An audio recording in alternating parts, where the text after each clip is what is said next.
কাহিনীর পিছনে কাহিনী, খবরের পেছনে খবর থাকে।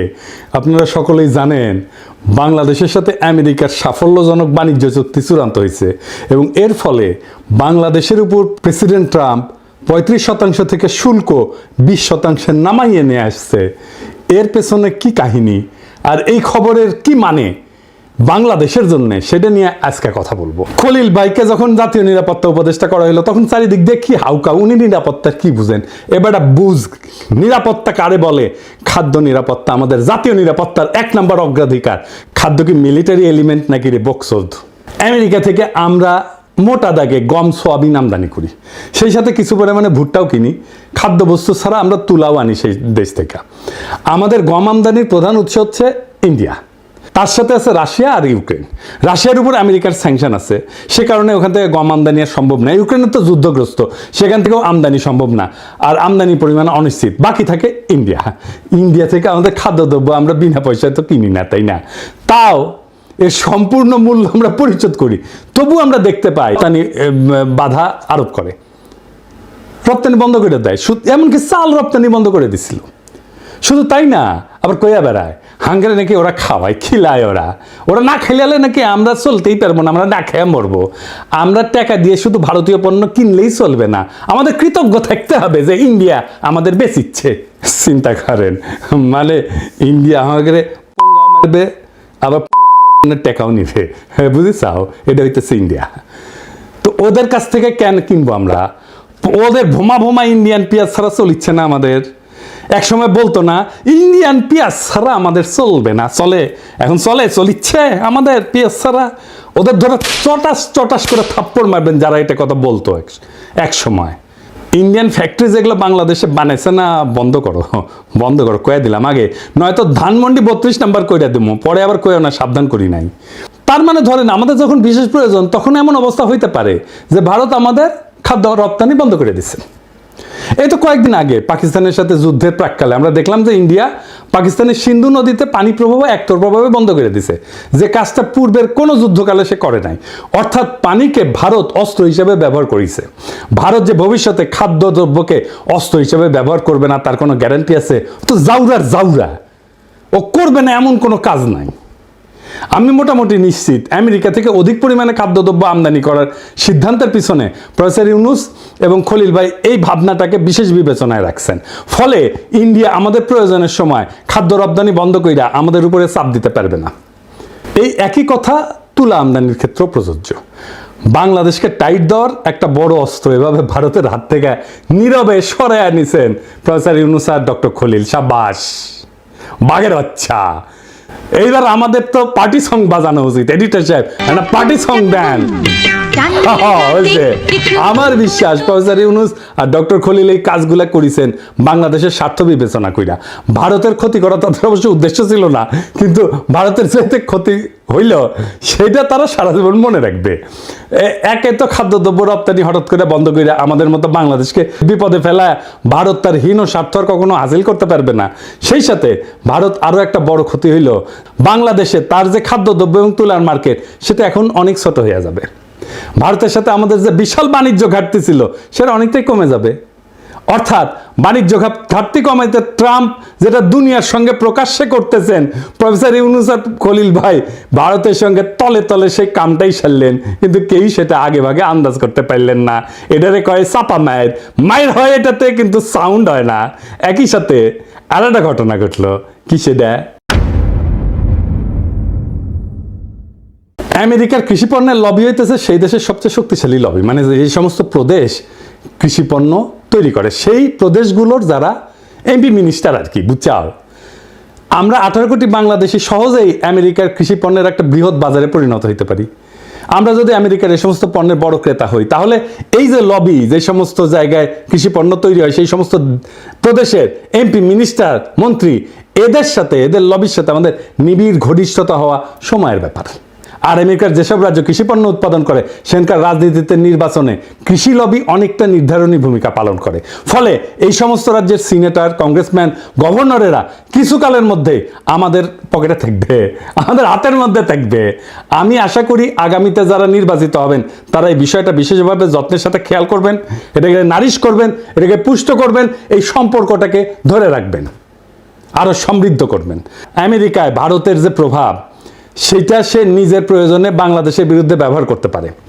আমাদের সাথে ঘনিষ্ঠ সম্পর্ক থাকলে আমেরিকার কৃষি লবি আমেরিকায় বাংলাদেশের বিরুদ্ধে ভারতের যে কোনো চক্রান্তকে নস্যাৎ করে দিতে পারবে, সেই শক্তি তাদের আছে। অর্থাৎ আমেরিকান কৃষি লবি আমাদের সঙ্গে থাকলে আমেরিকাকে ভারত আর বাংলাদেশের বিরুদ্ধে কাজে লাগাইতে পারবে না, এইটা লিখে রাখতে পারেন। ইতিমধ্যেই শুল্ক আলোচনার সময় আমেরিকার তুলা, গম এবং সোয়াবিনের লবি বাংলাদেশের সপক্ষে কাজ করছে এবং আমরা তার সুফল পাইছি, আপনারা তো দেখতেই পাইতেছেন। মোট কথা, ভারত বাংলাদেশে তার কৃষি পণ্যের বাজার শুধু হারাবে না, সেই সাথে বাংলাদেশের বিরুদ্ধে আমেরিকাকে ব্যবহার করার সুযোগ তার হাতে আর থাকলো না। এর থেকে নিশ্চয়ই বুঝতে পারতেছেন যে কি ধরনের দূরদর্শিতা নিয়ে নীরব কৌশলের সাথে প্রফেসর ইউনূস আর ডক্টর খলিল আমেরিকার সাথে আমাদের বাণিজ্য আলোচনার বিষয়টা বাংলাদেশের অগ্রাধিকারমূলক জাতীয় স্বার্থে আগাইয়ে নেওয়ার কাজে ব্যবহার করছেন। বাংলাদেশের এই কৌশলে ভারত আর কি বিপদে পড়ল? ভারত আমেরিকার কৃষি পণ্যের উপরে, মানে আমেরিকা থেকে ইন্ডিয়াতে যে সমস্ত কৃষি পণ্য রপ্তানি হয় তার উপরে 40% শুল্ক ধার্য করে। ভারতে কৃষি পণ্য উৎপাদনের খরচ আমেরিকার চেয়ে বেশি। চড়াহারে শুল্ক ধার্য না করলে আমদানি করা খাদ্যদ্রব্যের দাম স্থানীয়ভাবে, মানে ভারতে উৎপাদিত পণ্য কৃষি পণ্যের চাইতে কম হবে। অত্যধিক শুল্ক ধার্য কইরা বাইরের পণ্য আসতে না দিয়া ভারত কৃত্রিমভাবে আভ্যন্তরীণ কৃষি উৎপাদন বজায় রাখছে বছরের পর বছর ধরে।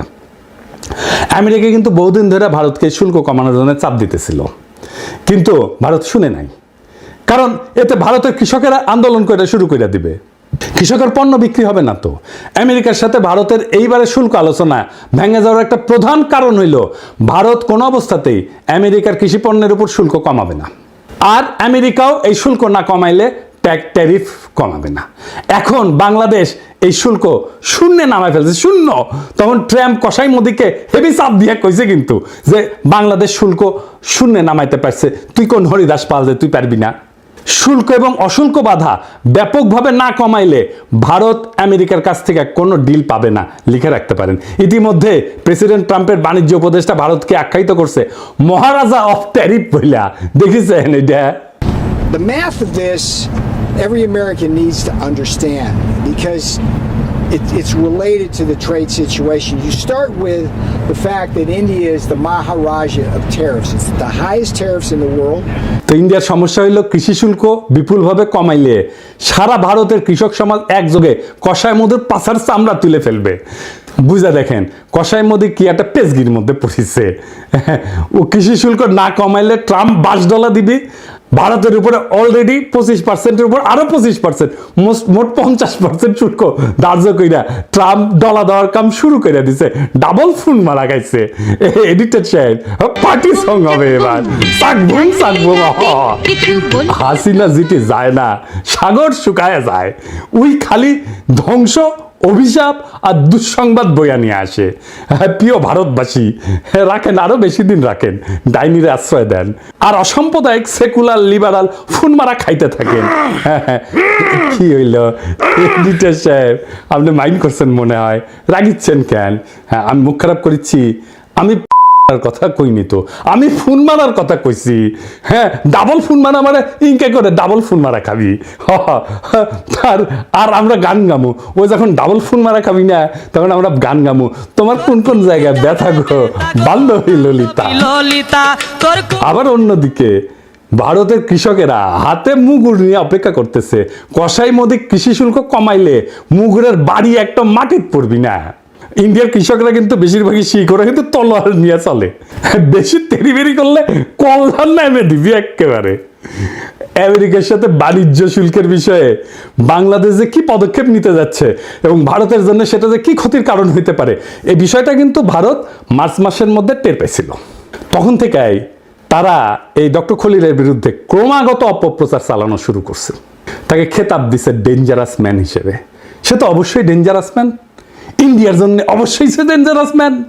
তার বিরুদ্ধে ভারতের মিডিয়ায় যে জঘন্য অপপ্রচার করছে, সেটা পুনঃপ্রচার করছে বাংলাদেশের কতিপয় জঘন্য ভারতীয় এজেন্ট এবং বাংলাদেশের কিছু মিডিয়া। এই সমস্ত মিডিয়াকে আমরা চিনে রাখছি, এই সমস্ত মিডিয়ার পাছার চামড়া আমরা তুলে দেব, মাইন্ড ইট। এর মধ্যে প্রধান হইতেছে ওয়াকারের পথ বালক। সে আমাদের বাণিজ্য ডিল যেন না হয় সেজন্য নন ডিসক্লোজার এগ্রিমেন্ট এটা ফাঁস করে দিল। একটা জিনিস মাথায় রাখবেন, অ্যান্টি হাসিনা মানে কিন্তু অ্যান্টি ফ্যাসিস্ট না, অ্যান্টি ইন্ডিয়া না। ওয়াকারের পথ বালক হাসিনার শাসনের বিরুদ্ধে ছিল মানে সে ইন্ডিয়ার আধিপত্যবাদের বিরুদ্ধে না। ও যা যা করছে বা করতেছে সবকিছু এখন ইন্ডিয়ার পক্ষে যাইতেছে।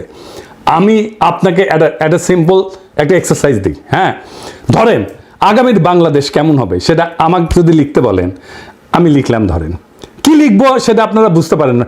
বাংলাদেশের সকল প্রগতিশীল 2-3% লোক ছাড়া সবাই সেটা মাইনে নেবে, গ্যারান্টি দিলাম। কারণ আমি কি রাষ্ট্র চাই সেটা আমার 1000-এর বেশি ভিডিও আছে, 20টার বেশি বই আছে, এটা তার নিশানা আছে।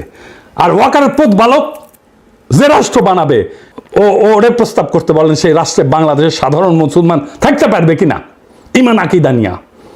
যদি পারে আমি আমার কান কেটে কুত্তা দিয়ে খাওয়াবো। ও কি লিখছে রাষ্ট্র সম্পর্কে, রাষ্ট্র ধারণা সম্পর্কে, ওর ইডিওলজি সম্পর্কে সব লেখা আছে, চাই দরকার হলে দেখায় দেব। ও কেমন রাষ্ট্র চায় সে সেটা নানা সময় বলছে, আমি আর বিস্তারিত গেলাম না।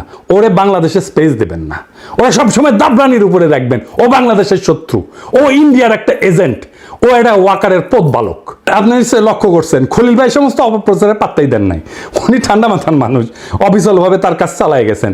আমি সবসময় দেখছি উনি কথা কম কাজ বেশি, এটাই হইলো তার কাজের ধরন। প্রফেসর ইউনূস কিন্তু পুরা সময়টাই খলিল ভাইয়ের উপরে তার আস্থা অক্ষুণ্ণ রাখছেন, আমরা খেয়াল করছি। কারণ তিনি জানতেন যে এই আলোচনা অত্যন্ত কঠিন এবং জটিল। এই সমস্ত বিষয়ে সফল নেগোসিয়েশন চালানোর জন্য এমন একজনের প্রয়োজন যিনি একই সঙ্গে আন্তর্জাতিক বাণিজ্য আলোচনা, অশুল্ক বাধা, কূটনীতি, জাতীয় নিরাপত্তার বিষয়ে যথেষ্ট জ্ঞানী এবং অভিজ্ঞ। প্রফেসর ইউনূস ন্যাচারালি এই গুণগুলি পাইছিলেন একমাত্র ডক্টর খলিলের মধ্যে। কেন পাইছিলেন জানেন? আমি আগে বলছিলাম, আসেন আবার একটু দেখি। খলিল ভাই জাতিসংঘের বাণিজ্য এবং অর্থনৈতিক সংস্থা আংটাডের উচ্চ পদে দায়িত্ব পালন করছেন দীর্ঘ 25 বছর। অর্জন করছেন বাণিজ্য এবং বাণিজ্য আলোচনার গভীর জ্ঞান, বিস্তৃত অভিজ্ঞতা। 2001 সালে অনুষ্ঠিত জাতিসংঘের স্বল্পোন্নত দেশ সংক্রান্ত সম্মেলনের প্রোগ্রাম অফ অ্যাকশন রচনার দায়িত্ব পড়ে উনার হাতে।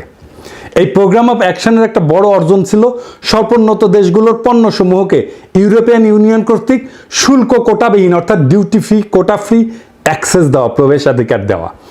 এভরিথিং বাট আর্মস এই নামের এই উদ্যোগের প্রধান প্রণয়নকারী ছিল এই আমাদের খলিল ভাই। এই যে গার্মেন্টস আসতেছে বিনা শুল্কে ইউরোপে, সেটা খলিল ভাইয়ের কারণে। ইউরোপিয়ান কমিশনের সাথে এই বিষয়ে তাকে মাসের পর মাস আলোচনা চালাইতে হয়েছিল। আমি গত বছর যখন তার প্রথম ইন্টারভিউটা করি তখন বলছিলাম যে তার এই অবদানের কারণে আজ বাংলাদেশের পোশাক শিল্প বিশালতা অর্জন করছে এবং আমাদের গার্মেন্টস শিল্পের একটা বড় ঋণ আছে তার কাছে। আর এই গার্মেন্টস মালিকদের অনেক পত্রিকায় খলিল ভাইয়ের পিছে লাগছিল। ওই যে কথা আছে না, বাঙ্গু যে উপকার করে তার পিছে সে লাগে। আর আজ 2 যুগ পরে খলিল ভাই আমেরিকার সাথে সফলভাবে শুল্ক আলোচনা কইরা গার্মেন্টস শিল্পকে রক্ষা করলেন। তিনি কিন্তু আজ পর্যন্ত এর জন্য কোনো ধরনের আত্মপ্রচার করেন নাই, ক্রেডিট চান নাই, নেনও নাই। আগামী নির্বাচনে অংশগ্রহণকারী সকল দলকে আমি আহ্বান জানাই যে তারা যেন এই বিষয়টা তাদের নির্বাচনী ম্যানিফেস্টোতে গুরুত্বের সাথে উল্লেখ করেন এবং এই উদ্দেশ্য অর্জনে কি কি পদক্ষেপ নেবেন তা বিস্তারিতভাবে বর্ণনা করেন। আমি আশা করি নির্বাচনের আগে এই বিষয়ে অন্তর্বর্তীকালীন সরকার যে সমস্ত পদক্ষেপের সূচনা করবেন তার প্রতি সকল মহলই পূর্ণ ও সক্রিয় সমর্থন দেবেন।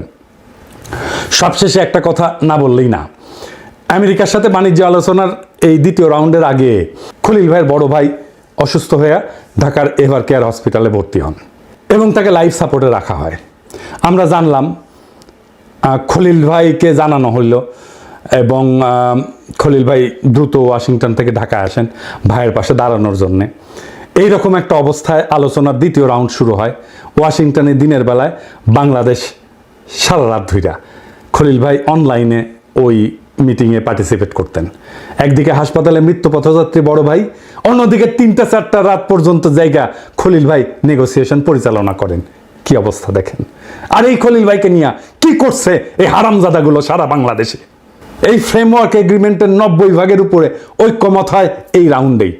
এই ধরনের গভীর কর্তব্যনিষ্ঠা, খাঁটি দেশপ্রেম আমি খুব একটা দেখি নাই। খলিল ভাইয়ের বড় ভাই পৃথিবীর মায়া ত্যাগ কইরা মহান আল্লাহ তাআলার কাছে ফিরে গেছেন, এবং ভাবি, যিনি আমারও ভাই এবং ভাবি, ওনাদের জন্যে মহান আল্লাহ তাআলার কাছে দোয়া করবেন। প্রফেসর ইউনূস এবং ডক্টর খলিল দেখাই দিচ্ছেন যে বড় জয় আসে তখনই যখন তার নীরবে, বুদ্ধিমত্তায় আর জাতীয় স্বার্থকে সামনে রেখে লড়া হয়। ভারতের হাত থেকে বাংলাদেশের উপরে চাপ সৃষ্টি করার দুইটা বড় অস্ত্র, খাদ্য এবং তুলা, তারা এক ঝটকায় সরায় নিলেন। একই সাথে আমেরিকার সবচেয়ে শক্তিশালী কৃষি লবিকে আমাদের মিত্রে পরিণত করলেন। আজ যারা এই চুক্তিকে শুধু পোশাক শিল্প রক্ষার সাফল্য মনে করতেছেন, তারা বুঝতে পারতেছেন না এটা আসলে বাংলাদেশের কৌশলগত মুক্তির একটা বিশাল বড় ধাপ। এটাই ইতিহাস গড়ার ধরন, প্রচারের আলোতে না, বরং নেপথ্যের ঘাম এবং ত্যাগে এই ইতিহাসগুলো গড়া হয়।